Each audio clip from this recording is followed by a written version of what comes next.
924, Big 550 KTRS. After a long silence, Governor Jay Nixon calls a news conference yesterday and by phone announces that he's putting together a two-man commission to seek out some type of path forward for the new stadium. We'll start with you, Speaker of the House, John Deal. What were your thoughts as you heard what the governor had to say yesterday?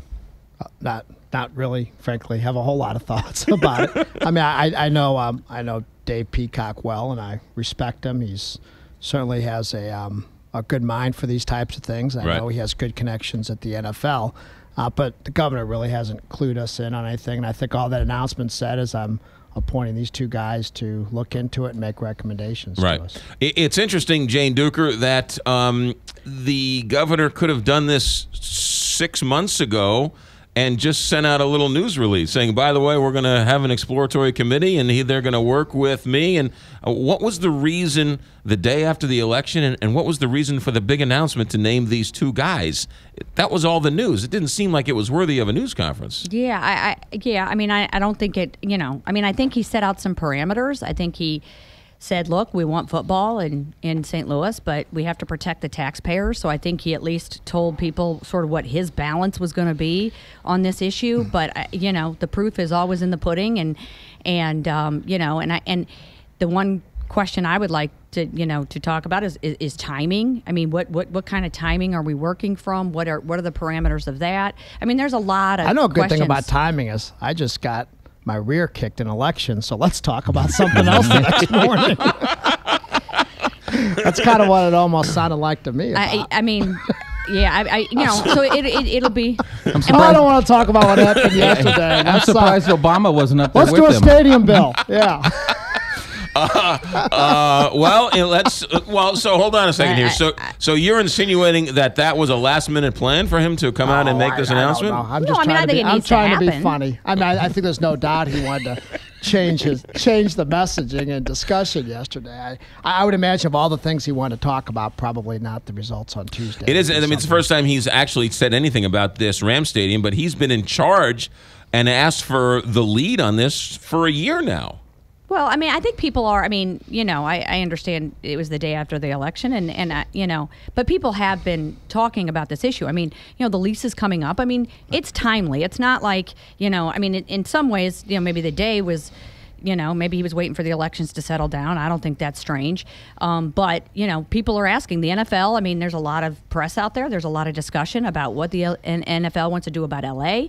It's not a secret that St. Louis is, the fact that they, are going to have a year-to-year lease and are the most, portable franchise. That, so of course it's being discussed. And but you also have to assume that you've got an owner that wants to stay here. You have to assume that.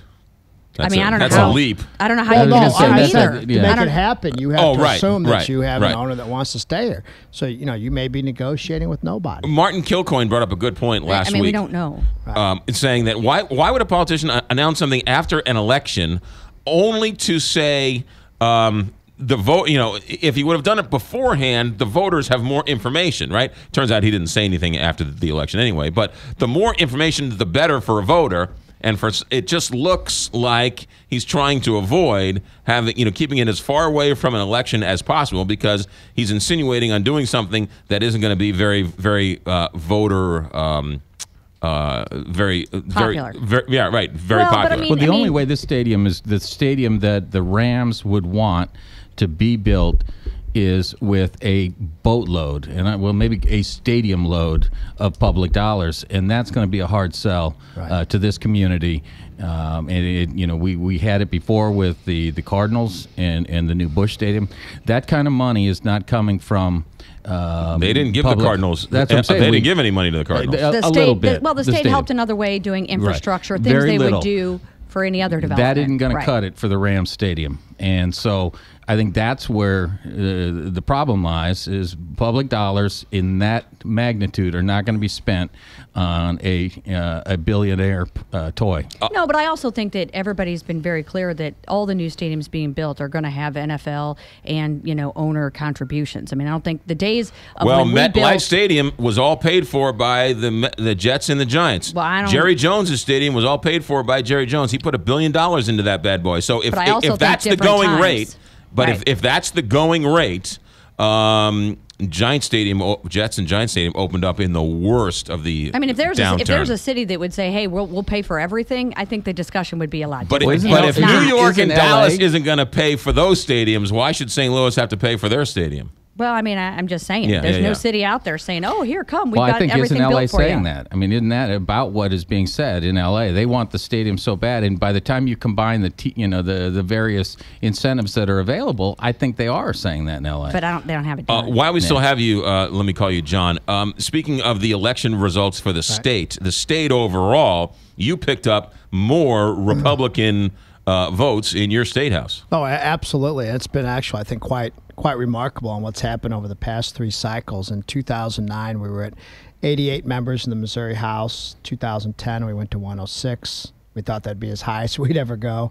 2012, we were at 110. We thought that was as high and it could never get higher.